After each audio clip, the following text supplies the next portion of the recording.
In the early 1700s, before the United States was even a country, the land was divided into 13 British colonies, each with its own way of doing business. There was no single currency.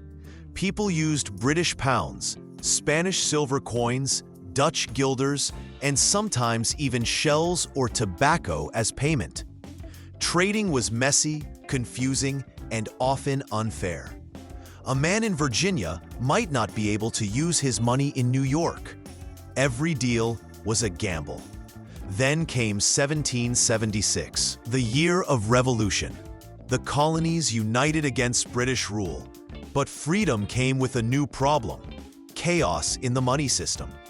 The Continental Congress tried printing its own money, called the Continental Dollar. But it wasn't backed by gold or silver, just promises. Soon, inflation exploded.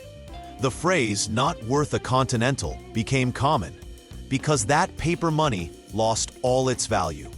Soldiers couldn't be paid. Farmers refused to sell grain for worthless notes. The dream of independence was being crushed by financial disaster. After the war, America was free but broke. The country had no stable currency, no national bank, and no financial trust. Each state printed its own money again, and the economy began to fall apart. People were angry. Businesses couldn't grow. The new nation was on the edge of failure, until one man stepped forward with a vision. That man was Alexander Hamilton, the first Secretary of the Treasury under President George Washington. Hamilton was young, ambitious, and brilliant. He believed that to unite the people, America needed a strong financial foundation, a single national currency that everyone could trust. Hamilton proposed creating the first bank of the United States, a central bank that would issue a new form of money backed by the government itself. Many leaders, including Thomas Jefferson, opposed the idea. They feared it gave too much power to bankers and the federal government. But Hamilton argued that without financial order, freedom would fall apart. A national debt, he said, if it is not excessive, will be to us a national blessing. In 1792, his vision became real. The U.S. Mint was established in Philadelphia. The dollar, inspired by the Spanish silver coin known as the peso de ocho, officially became America's currency.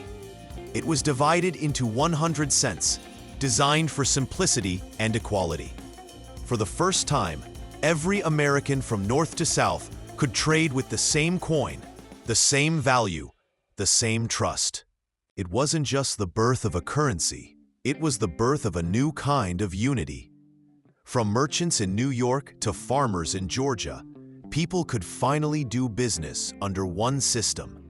The dollar began to represent more than money. It symbolized belief in a shared future. Over time, the US dollar became one of the most powerful currencies in the world. But its roots were humble, born from chaos, crisis, and a man's belief in the strength of structure. Hamilton's ideas built the foundation for America's financial system, one that would fuel generations of growth and innovation.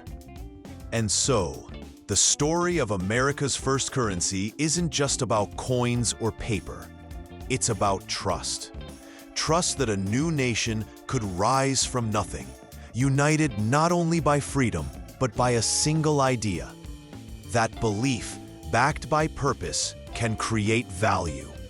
Because sometimes, one idea, even something as simple as money, can unite a nation.